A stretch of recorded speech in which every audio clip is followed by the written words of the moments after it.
2 weeks ago, we discussed the Spanish colonization of the New World. In particular, we focused on the devastating impact of disease. Smallpox and other ailments decimated indigenous populations, enabling Spanish conquistadors to overrun vast empires in Mexico and Peru. This was the foundation for Spain's 16th century global power, but the discovery of vast gold and silver reserves proved to be something of a double-edged sword. It fueled Spain's expansionist ambitions in Europe, but the seemingly limitless supply of precious metals lowered their value, which caused rampant inflation and eventual bankruptcy. It was not long, though, before other powers began coveting New World possessions of their own. In 1498, the English King Henry VII commissioned the Italian sailor John Cabot to discover an island supposedly overrun with bountiful fisheries. Cabot happened upon an island off the coast of Canada that he referred to as his Newfound Land, or Newfoundland. While no permanent settlement would be established there for another century, English and other European fishermen made so many voyages to Newfoundland that the price of fish dropped in Europe. Cabot also hoped to discover a northwest passage to China, a seaborne route through the ice of northern Canada and the Arctic. In this objective, he would be disappointed, as would many subsequent explorers who hoped to discover such a route. The ice proved too thick for commercial vessels to pass through, and the biting cold led to an early death for many who attempted to do so anyway. Ironically, climate change is reviving dreams of a Northwest Passage, as glaciers melt and ships can travel more easily through the Arctic Ocean. Control over the Northwest Passage may well be a 21st century geopolitical flashpoint, as Canada, Russia, and the United States compete for dominance over this route.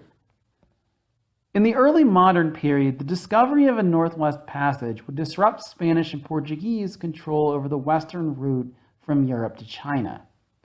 Without it, goods traveled west in one of two ways. Merchants could either sail to Panama, ship goods overland, and resume the seaborne voyage in the Pacific, or they could sail through the Straits of Magellan at the southern tip of South America. If they did, ships would likely have to resupply in Brazil, a Portuguese colony owing to an accident in the Treaty of Tordesillas. This treaty was meant to reserve the Americas for Spain and Africa and Asia for Portugal, but when both sides drew an imaginary line through the Atlantic, no one in Europe knew that South America extended so far west.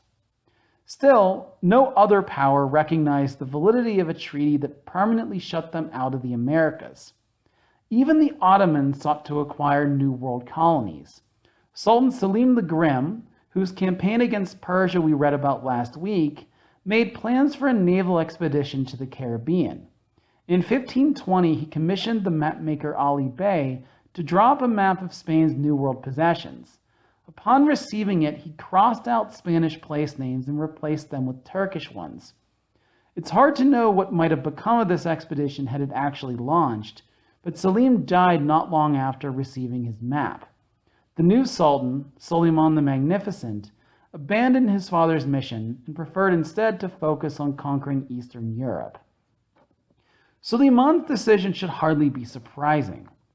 Apart from Spain and Portugal, no other European country established a permanent base in the Americas during the 16th century. Spain in particular appeared too powerful to credibly challenge. Abortive attempts to found colonies, like the French settlement at Fort Caroline in Florida or the English colony at Roanoke, were either abandoned or destroyed by the Spaniards.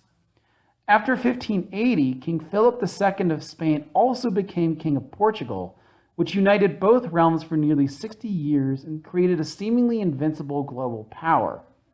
But a revolt in the Netherlands would seriously undermine Spanish power, as would a growing challenge from the English Navy. The Netherlands had been part of Spain during the 16th century. Dynamic towns like Amsterdam and Antwerp were among the wealthiest in Spain's dominions.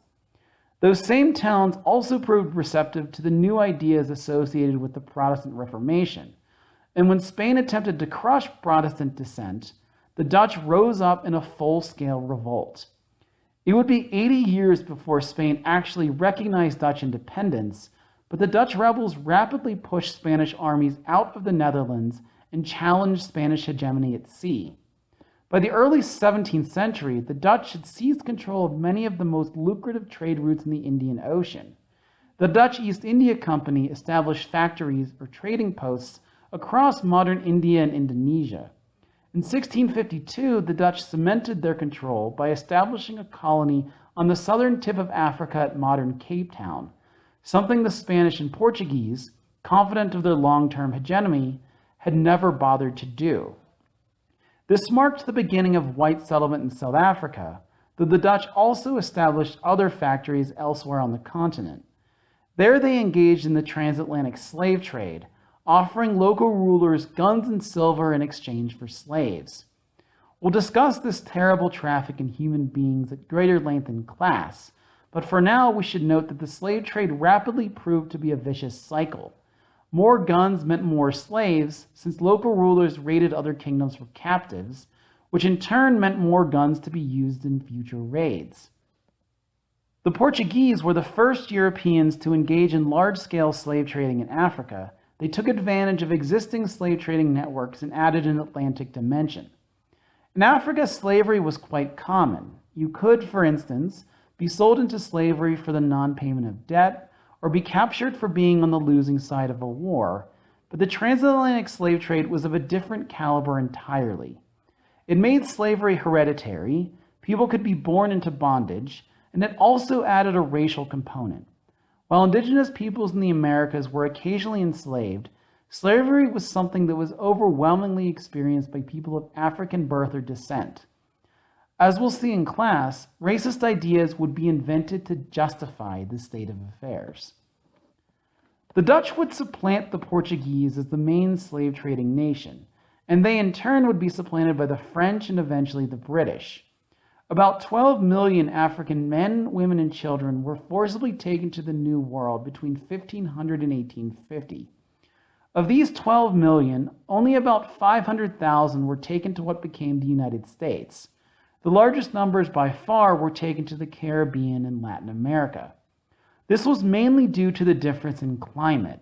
The mortality rate was so high in the plantation economies of the tropics that white owners needed a constant resupply of slaves, something that was not quite as necessary in the more temperate climate of Virginia. There, the number of slaves increased naturally from generation to generation.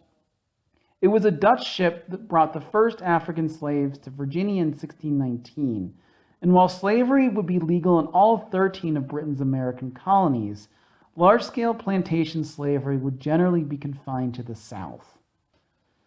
Britain's New World colonies emerged in fits and starts. In 1600, England had no permanent possessions in the Americas.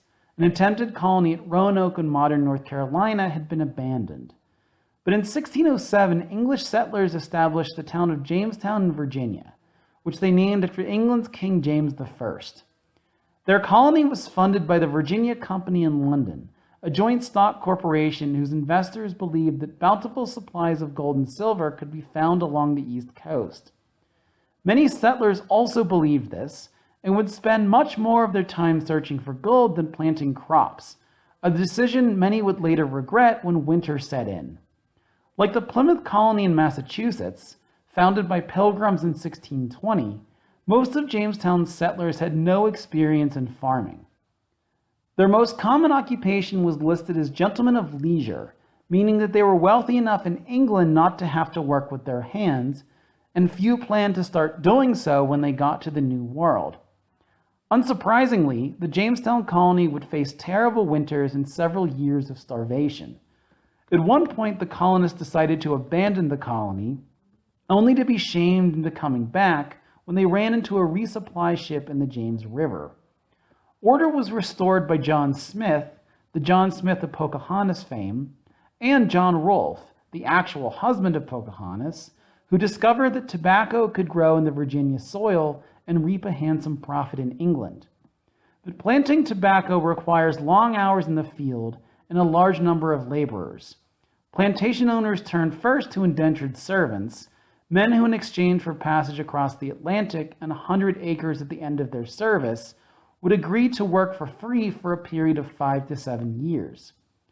As land grew scarce across the 17th century, at least in the eastern Tidewater region of Virginia, Many plantation owners turned to a cheaper form of labor, the African slave sold initially by the Dutch, who would not have to be freed after 7 years and who did not receive 100 acres of their own. When the English first landed in Virginia, they hardly encountered an unpopulated virgin land. The Jamestown settlement was in the middle of the Powhatan Confederacy, an indigenous empire governed by a paramount chief named Powhatan. At first, relations were cordial. The ceremony where Pocahontas is said to have spared John Smith was likely one in which Powhatan accepted Smith and the English as his vassals. But as more English arrived, relations grew increasingly strained. In a series of wars beginning in 1622, the English would drive the Powhatan off their lands, the first, but not the last, example of dispossession. Like the Spaniards, the English were also aided by the damage inflicted by smallpox, which spread far ahead of the English presence along the East Coast. A series of epidemics devastated New England after 1615. When Squanto encountered the Pilgrims in 1620, he was among the last of his people. John Winthrop, the Puritan governor of Massachusetts, proclaimed that God had cleared the land for English settlement. Though resistance persisted, the trajectory of colonization was already clear. In 1630, Winthrop established the city of Boston, his proverbial city on a hill, which would grow into a dynamic commercial center. So too would the Dutch city of New Netherland, which would be seized by the English in 1664 and renamed New York. The establishment of these colonies would prove quite lucrative for the British Crown. Colonies in the American South and the Caribbean produced cash crops like tobacco and sugar, which would be shipped north to Boston and refined into molasses. These raw materials would then be shipped to England, which exported finished goods like clothing and luxury items back to the New World. At first, this trade was conducted by a range of mercantile firms, some English, some Dutch, and some French, but over time, the English government sought to shut out these foreign competitors. They adopted an economic theory that came to be known as mercantilism, which held that all wealth was finite and that one nation's gain was another's loss. This meant in practice that if England exported goods to the Netherlands, then the English won that encounter, since the Dutch bought their products and transferred gold and silver to the English. But if the English bought Dutch goods, they lost whatever amount they paid in precious metals. So one should always, according to this theory, export goods and never import them, at least as far as was possible. This economic theory found its principal expression in the Navigation Acts, a series of laws passed by the English Parliament that governed commercial relations in England's growing empire. According to the Navigation Acts, any foreign goods sold in England or its colonies must be transported there in English ships with predominantly English crews. American colonists counted as English in this respect, but any European goods bound for the colonies were required first to be unloaded in England and taxed. This increased England's revenue but drove up the price of goods, which in turn created a lucrative black market. Many of the leading commercial families in America, among them the Hancocks of Massachusetts, were heavily involved in smuggling as a result. This essentially just meant purchasing goods in France or somewhere else and shipping them directly for sale in the colonies without stopping first at an English port. A well-placed bribe or a forged tax receipt was all that was needed. But the persistence of smuggling should not lead us to dismiss the impact of the Navigation Acts, which really did succeed in creating closed trading zones. John Hancock, for instance, could have shipped goods directly to the American colonies, but it was much more obvious when a Dutch or French ship attempted to smuggle goods, and consequently the pressure to uphold the law was much higher. The French in turn created their own closed trading zone, as did the Spanish, who sold specific contracts to merchants who wished to trade in Spanish territories. Though the Dutch still commanded a huge share of Indian Ocean trade, the establishment of closed trading blocks gradually froze them out of Atlantic commerce. By 1700, only a handful of scattered Caribbean outposts were Dutch colonies. Some, like Aruba, remain Dutch colonies to this day. but their lack of American colonies put them at a severe disadvantage when compared to their European rivals, and Dutch power would begin its long decline as a result. By contrast, the Navigation Acts and mercantile economic theory proved to be the foundation of Britain's global power. Revenue poured into the Bank of England, while Britain's colonies were held together by the formidable Royal Navy. The British Empire would fight a series of costly wars with France for supremacy, wars that Britain could afford and France increasingly could not. By the late 18th century, France was on the brink of bankruptcy, one of many preconditions for the French Revolution that we'll cover next week. In Britain's empire, it's important to note that many contemporary writers described it as an empire of liberty, one where freeborn Englishmen enjoyed the fruits of their labor and had a say in how their government was run. In this, it was much different from the absolutist realms of France or Spain, whose kings enjoyed total power and whose subjects lacked basic freedoms. According to Rule Britannia, a song published in 1740 that remains a sort of unofficial national anthem, liberty was the very foundation of British power. Rule Britannia, it went, rule the waves. Britons never shall be slaves. But as we know, there were slaves in Britain's empire, millions of them. We'll discuss the implications of this contradiction at greater length in class.